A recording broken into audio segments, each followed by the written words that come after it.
Hello friends, good morning and welcome back to my channel. আশা করি সবাই ভালো আছেন আর আমিও ভালো আছি। আসলে এখন বাজে 9টা। তো আজকের ভিডিওটা শুরু করতে একটু দেরি হয়ে গেল, কারণ সকালবেলায় উঠে আজকে যে ভিডিওটা পোস্ট করব সেটা নিয়েই আর কি পড়েছিলাম। মানে কালকে রাত্রিবেলাতে আমি একটু বিশেষ কাজে ব্যস্ত ছিলাম, যার জন্য ভিডিওটা কালকে এডিট করতেই পারিনি। ওই জন্য সকালবেলা উঠে আগে ওই ভিডিওটা মানে রেডি করলাম। রেডি করে তাও এখনও পোস্ট করা হয়নি। তো ভাবলাম ওটা যদি করতে যাই তাহলে আরও অনেকটা দেরি হয়ে যাবে। সেই জন্য ওই ভিডিওটা রেডি করে তারপর আজকের ভিডিওটা স্টার্ট করলাম।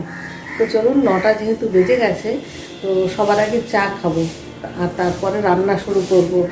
তো চলুন রান্নাঘরে যাওয়া যাক।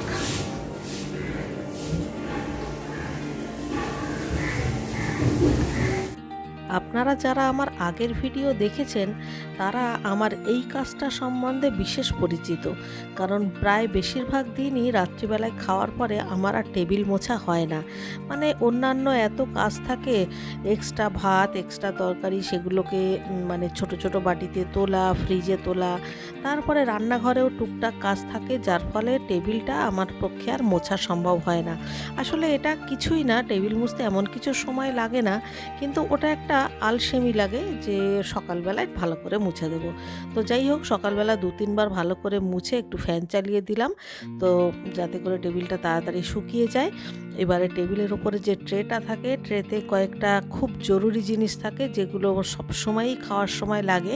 সেরকম কয়েকটা জিনিস আমি মোটামুটি টেবিলেই রাখি, আর বাকি যে সমস্ত জিনিস সেগুলো আমি আলমারিতেই রাখি। কারণ টেবিলে অনেক কিছু জিনিস রাখলে না টেবিলটা কেমন ভর্তি ভর্তি লাগে।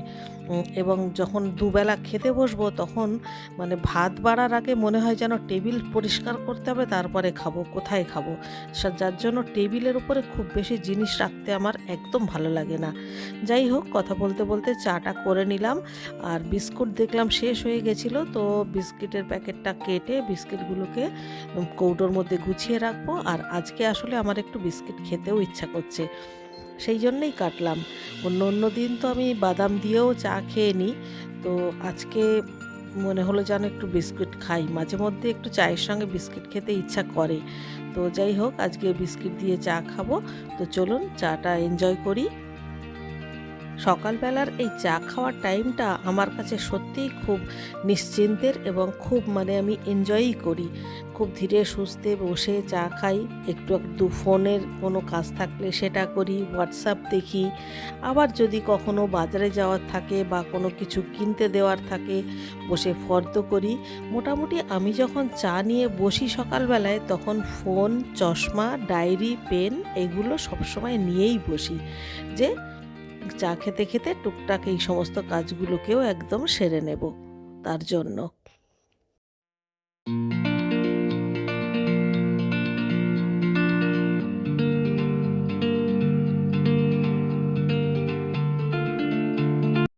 ফর্দ বানিয়ে ছবি তুলে আমাদের মুদি দোকানদারকে পাঠিয়ে দিলাম, সেই সঙ্গে চাও খাওয়া হয়ে গেছে। এবারে চলে এলাম রান্নাঘরে। এখানে ঝিঙে কেটে রেখেছি, ঝিঙে আলুর তরকারি করব। আর ব্রেকফাস্টের জন্য গাজর, ক্যাপসিকাম আর পেঁয়াজ কুচিয়ে রেখেছি, আর অন্যদিকে উচ্ছে ভাজা কুচিয়েছিলাম, সেটাও ভাজা বসিয়ে দিয়েছি। মানে উচ্ছে ভাজাটা বলতে গেলে প্রায় হয়েই গেছে। এবারে ডাল করতে হবে, কারণ ডাল ছাড়া তো আমাদের বাড়িতে একদিনও চলে না। তো ডালটা প্রেসার কুকারে সেদ্ধ দেব, দিয়ে এবারে ব্রেকফাস্টটা বানিয়ে নেব। আর আজকে ব্রেকফাস্টে বানাবো ভেজ অমলেট। ভেজ অমলেট বলতে অমলেটের মধ্যেই আর কি গাজর, ক্যাপসিকাম, পেঁয়াজ এগুলো দেব। তবে এগুলোকে আমি একটু তেলে আগের থেকে নেড়ে নিচ্ছি, যাতে করে এগুলো সেদ্ধ হয়ে যায়।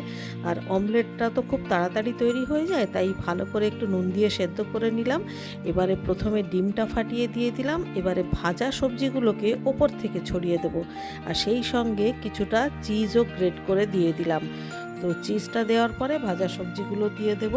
কাঁচা সবজি যদি ডিমের মধ্যে মেশানো হয় বা ভাজা সবজি যদি ডিমের মধ্যে মেশানো হয়, তাহলে না অমলেটটা ঠিক উঠতে চায় না, ওই জন্য ভাজাটা ওপর থেকে দিয়ে দিলাম। এবারে দেখুন সুন্দর করে তুলে নিলাম। এবারে রুটি বানিয়ে নেব। রুটি বানিয়ে রুটির মধ্যে ওই ভেজ অমলেটটাকে দিয়ে রোল করে দিয়ে দেব।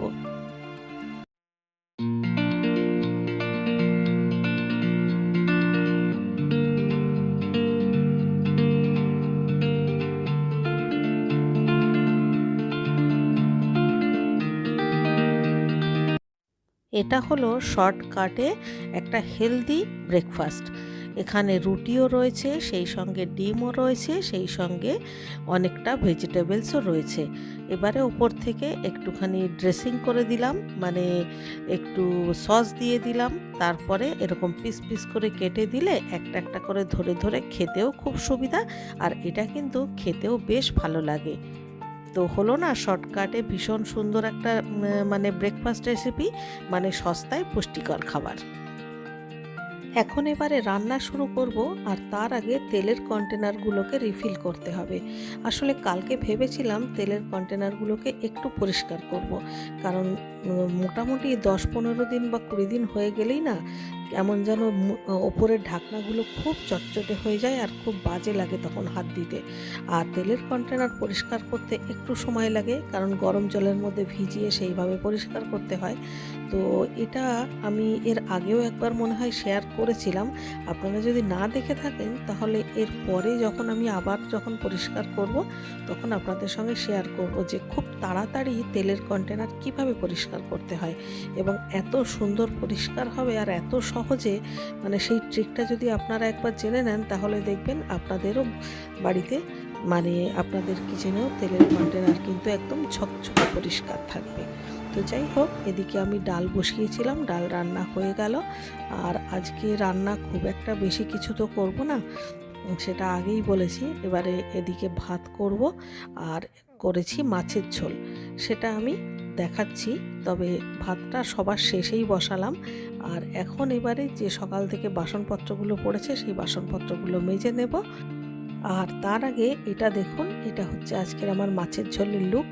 এটা মাছের ঝাল, বাঁচা মাছের ঝাল। বাঁচা মাছ আপনারা অনেকেই হয়তো চেনেন, আবার অনেকেই হয়তো চেনেন না। এই মাছটা খেতে কিন্তু খুবই টেস্টি, আর এই মাছে একটুও কাটা নেই।